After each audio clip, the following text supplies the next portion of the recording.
At 9:47 on the night, the ice storm knocked out power to our entire block. My neighbor showed up at my door carrying a half-finished illustration and a headlamp with dead batteries. By 1:30 in the morning, we were sitting on my kitchen floor by candlelight, and she was telling me something she hadn't said out loud to anyone else. I don't think she planned to. I think the storm just made her brave enough to start talking, and I happened to be there when she did. My name is Pierce Madden. I was 28 that November, working as a building inspector for the city of Portland, the kind of job that makes you very good at identifying what's wrong with a structure and considerably less good at identifying what's right.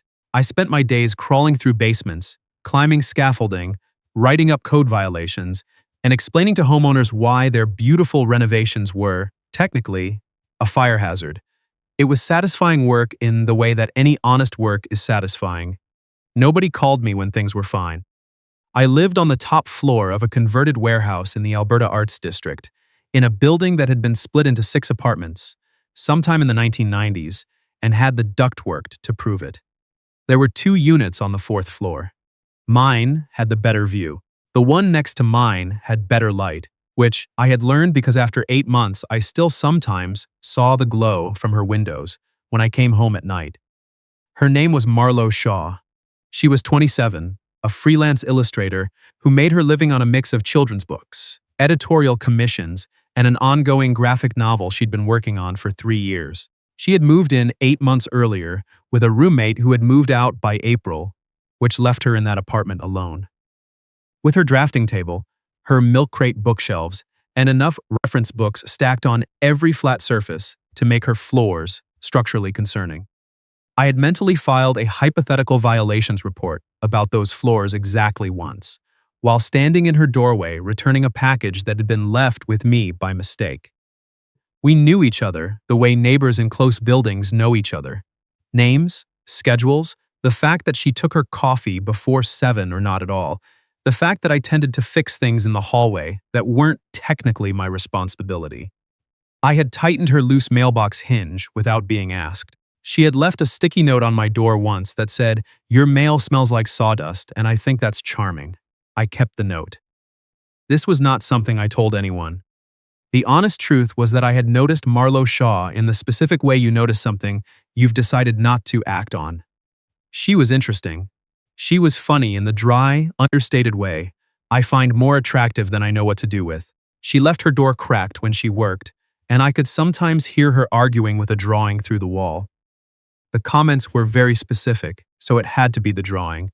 She was the kind of person who named her plants. I had reasons for keeping that noticing at a careful distance. 14 months before the ice storm, I'd ended a 3-year relationship with the woman I had genuinely believed I would marry. It hadn't ended because of anything dramatic. It ended because she told me, quietly, over dinner at the restaurant where we'd had our first date, that I was someone who always knew what he was building toward, and she had realized she wanted someone who didn't need to know. She wasn't cruel about it. She was honest, which is harder to recover from than cruelty. Since then, I had been careful. I categorized my caution as wisdom, called my restraint maturity, and avoided thinking too closely about the fact that 8 months of noticing Marlo Shaw had produced 0 action whatsoever. The storm changed the terms. It came in from the coast that Tuesday evening, faster than the forecast had predicted. By 7:30, ice was coating every surface outside, and the power went out across the block, all at once, the way power does. Not gradually, but absolutely, every light extinguished in the same second. I lit the 3 candles I owned, found my camping lantern, and settled in. I had bought the camping equipment 2 years ago for a trip I had not yet taken. The lantern was still in its original packaging. At 9:47, she knocked. Marlo stood in my doorway in a paint-stained sweatshirt and wool socks, holding her drawing tablet and a headlamp that had clearly not been tested before tonight. "Do you have candles?" she said. "Or a flashlight?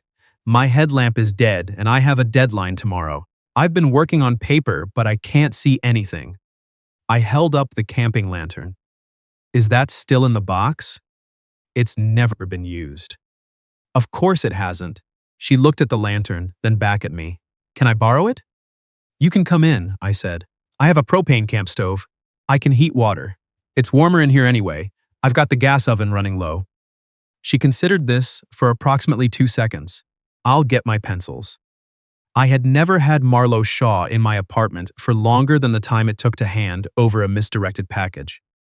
Now, she was sitting cross-legged on my kitchen floor, with a pad of Bristol board balanced on her knee, drawing by lantern light, while I figured out how to operate the camp stove for the first time. The instructions were clear enough. I just hadn't anticipated an audience. "The diagram's upside down," she said, without looking up from her paper. "I know. You've been holding it upside down for 4 minutes. I'm recalibrating." She smiled at her drawing. I turned the diagram over and got the stove lit in 40 seconds. The only hot food I had was 2 packets of instant ramen, which I offered as an apology for the stove situation. She looked at the flavors, shrimp and chicken. She took the chicken without deliberating. I gave it to her and made the shrimp. And we ate on the kitchen floor while the storm pushed against the windows and ice ticked against the glass like someone with a very patient point to make. She showed me what she'd been working on. The graphic novel was about a woman in the 1870s who made her living charting coastlines that official maps had gotten wrong. Places where ships had run aground because someone had drawn the line between water and land in the wrong location. The panels were dense with crosshatching and shadow, the ocean rendered in hundreds of small, deliberate marks. I asked about the character. She talked for 40 minutes without stopping. The research she'd done, the specific type of pen nib that gave her the line weight she was after, the reason the protagonist wore the same coat in every scene. I asked questions, not to be polite, but because the answers were actually interesting. Somewhere around midnight, she went quiet. "You've been quiet for almost 30 seconds, I said. "Should I be concerned? I'm wondering if I've said more about this book tonight than I've said to anyone in 3 years. She looked at her drawing, including myself. "What do you mean, including yourself?" "I mean, I usually don't let myself say it out loud, in case it doesn't work out. Saying it out loud doesn't make it not work out. I know that rationally. Knowing it and doing it are different things." She set the pencil down. "There's something else." I waited. "I got an email this morning." She tucked one knee to her chest. "An arts foundation in Edinburgh. They run a residency program, 6 months, fully funded, studio space, housing stipend, a working community of 40 illustrators and printmakers. I applied 8 months ago and genuinely forgot about it." She paused. "I got in." "Marlo, that's... The deadline to accept is Friday." I adjusted. "Today is Tuesday." "Today is Tuesday." The lantern flickered once, settled. "Why haven't you told anyone?" She looked at the frosted window. "Because the minute I say it to someone who knows me, it becomes a real decision. Right now, it's still just an email." She glanced at me. "I've told you now." "I barely know you." "Exactly, a beat. I mean, I know you, but you don't have opinions about my life yet. You don't have a stake in what I choose." I didn't correct her on that. I should have. Instead, I said, "When did you eat last today?" She blinked. "Why? When?" She thought about it. "Half a granola bar at lunch." "Then you're making a decision about the next 6 months of your life at midnight on an empty stomach during an ice storm." I handed her what was left of my broth. "That's a terrible idea. Drink this." She took it and looked at me for a moment. "You're a very strange man." "That's the most diplomatic thing you've said tonight." She drank the broth. We stayed on the floor. She picked up her pencil. I picked up the book I'd been pretending to read for 2 weeks. Outside, the storm pressed against the building with the particular patience that Portland storms have. Unhurried, total, committed for the long haul. Around 1:30, she said, "Tell me one thing about yourself that you don't usually tell people." At 1:30 in the morning. It's the right hour for it. I considered it. I bought all this camping equipment 2 years ago because someone told me I never took risks. I wanted to prove her wrong. I looked at the stove, the lantern still in its packaging beside it. I've never used any of it. Marlo was quiet for a moment. "Is that why you haven't said anything? In 8 months." "Said anything about what?" Her expression was patient, the kind of patient someone, is when they've decided not to make you feel foolish for asking. About the fact that you notice things, she said quietly, and then choose not to do anything about them. The power came back at 3:14 in the morning. Every light in my apartment switched on at once, which felt violent after hours of candlelight. Marlo gathered her Bristol board and her pencils and stood up, and there was a moment at my door that lasted a few seconds longer than a neighbor saying good night usually lasts. Then she went back to her apartment. I stood in my kitchen under the overhead light and thought about the specific way someone's voice sounds when they say your name like they already know something about you. I knocked on her door the next morning at 7:15 with 2 coffees from the place 3 blocks away. She opened the door with a smear of paint on her forearm and her hair half down. She looked at the cups. Oat milk latte, I said. How did you know? You make it every morning. I can hear the machine through the wall. I held it out. That probably sounds worse than I intended. She took the coffee. Come in. I had been in Marlowe's apartment once, briefly, returning mail. That hadn't counted. This counted. Panels pinned in rows, reference photos, color swatches, a printed map of the Scottish coastline with handwritten notes in the margins. Her drafting table sat in front of the east-facing window, which had the best light in the building by a significant margin.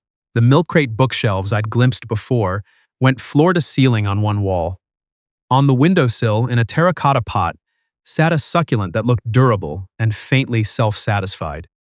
That's Gerald, she said. You named your plant Gerald. He survived 2 moves and a period of complete neglect. He earned it. I accepted this without further comment. We drank our coffees. She showed me the pages she'd finished after the power came back, the ones drawn in the dark first, then refined. They were some of the strongest things in the stack. I told her that. She didn't dismiss it the way people sometimes do when they want you to repeat it. She just said, I know. I think the dark helped. She told me on Thursday that she was going to accept.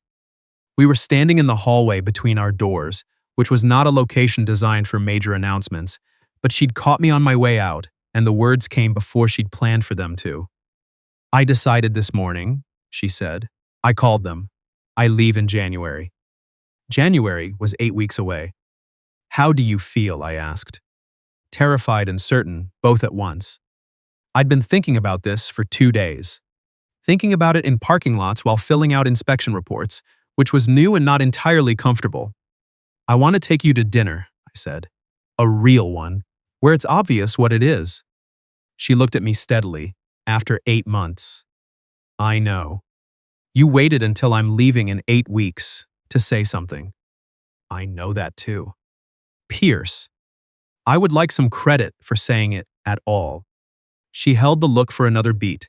Then she smiled, quick and private, the way someone smiles when they don't want to give you too much too fast.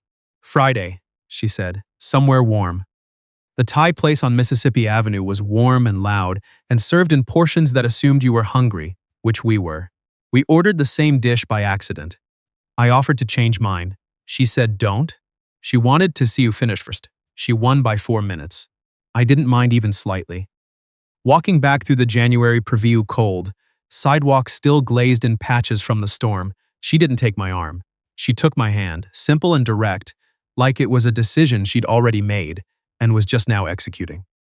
I told her about the 3-year relationship, the way you tell someone about a thing you've mostly processed but haven't fully set down yet. The woman I'd been with had wanted someone who leaned into the unknown. I'd told her I preferred knowing what I was building toward. She had eventually found someone less certain, which I had spent 14 months framing as her loss. I've been doing the same thing with you that I do at work, I said, walking through everything looking for the structural problems, cataloging what could fail. And what could fail? Marlo asked. You're leaving in 8 weeks. That's not actually an answer to the question. I looked at her. I don't know yet. That's the honest answer. I've been so focused on inspecting the risk that I haven't spent much time figuring out what I actually want. She stopped under a streetlight. The sodium glow made everything amber and slightly unreal. What do you want? You, I said. Whatever version of that is available right now. The hallway light outside our apartments had been flickering for a week. I had already filed the maintenance request. She kissed me under that flickering light, both of us slightly bundled and ridiculous. And it was better for being ordinary. Better for being chosen in a plain hallway, rather than somewhere designed for the moment. "I'm still going," she said. "I know. And I don't know what that means yet." "Neither do I." I pulled back to look at her. "But I know what it looks like when someone keeps one foot out the door, and I don't want to be that. Not with you." January came faster than 8 weeks should allow. She packed Gerald with meticulous care, wrapping the pot in a tea towel and nesting him in a canvas tote with bubble wrap underneath. I pointed out that Portland had other succulents. She pointed out that Gerald was irreplaceable. I conceded the argument without further resistance. I drove her to PDX before dawn on a Thursday. The car was quiet, the way it's quiet when two people are thinking the same thing and neither one is ready to say it out loud. At departures, she hugged me longer than either of us had planned for. "I'll call when I say I will," I said into her hair. "I know you will." She pulled back and looked at me with the specific attention she brings to things she's trying to hold on to. Sames. From my end, I mean it. Then she went through the doors with her rolling carry-on and her tablet bag and Gerald in a box under her arm, and I stood in the drop-off lane longer than the parking enforcement situation technically permitted. Long distance was not cinematic. It was video calls at mismatched hours, her at a scarred studio table in Edinburgh with morning light behind her, me at my kitchen counter eating dinner at what was technically her midnight. She sent photographs at strange hours. The ridge at Arthur's Seat at dusk, a door painted the specific shade of blue she'd been trying to get right in a panel for months, a bakery with a structural overhang she knew would bother me professionally. I texted her things from inspection rounds, a Victorian row house with an unpermitted turret, a mid-century building whose interior staircase curved against all reasonable expectation. She started drawing staircases in the novel. I didn't find out until she showed me the pages 4 months later. Month 3 was the hardest. Her residency cohort held a critique session, and 40 pages of her novel were taken apart in front of the group by someone who was technically correct about everything and personally devastating about the delivery. She called me at midnight her time, 4 in the afternoon mine. I was in a parking lot finishing site paperwork. I picked up on the second ring. She didn't speak for a moment. Then, "I just needed to hear your voice." "I'm here," I said. "Tell me." She told me all of it. The specific comments, the ones that were fair and the ones that weren't. The particular feeling of sitting in a room with your work projected on a screen in front of 12 people who are being paid to find what's wrong with it. I listened. I didn't try to reframe it or fix it, which is harder than it sounds when you're wired to find the load-bearing problem and address it. At the end, she said, "You're very good at this." At what? Being here without needing to fix it. I fix things for a living. I know when something isn't broken. A pause, then quietly, "Am I not broken?" "You're intact," I said, "under significant load. There's a difference." I visited in March. She met me at Edinburgh Airport in a coat I'd never seen, the city gray and cold behind her, and more extraordinary than any photograph she'd sent had managed to convey. She showed me everything. I walked through the old town feeling slightly underprepared as a building inspector, surrounded by structures that had been considered old when my country was still a concept. On the 9th day, we walked along the water of Leith in the late afternoon, light coming in low and flat off the water. "I looked into something," I said. She glanced at me. "Into what?" "The reciprocal licensing process for structural inspectors.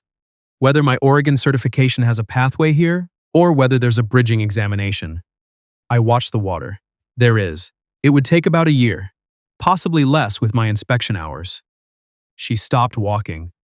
"I'm not saying next month," I said. "I'm saying I looked." She took my face in both hands and kissed me right there on the path, which was public and slightly muddy underfoot and exactly the right place for it. A dog walker pushed past without slowing. The river continued without comment. She came home to Portland in June, on a Tuesday evening. I was at the arrivals gate with an oat milk latte from the place 3 blocks from our building. She came through the doors with her rolling carry-on and her tablet bag, and Gerald in a small cardboard box with 3 holes punched in the top with a pencil. She saw the coffee and stopped walking for just a moment. "You got it right again," she said.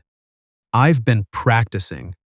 She kissed me in the arrivals hall with one hand on my face, and Gerald's box tucked under her other arm, while the airport moved around us the way airports do.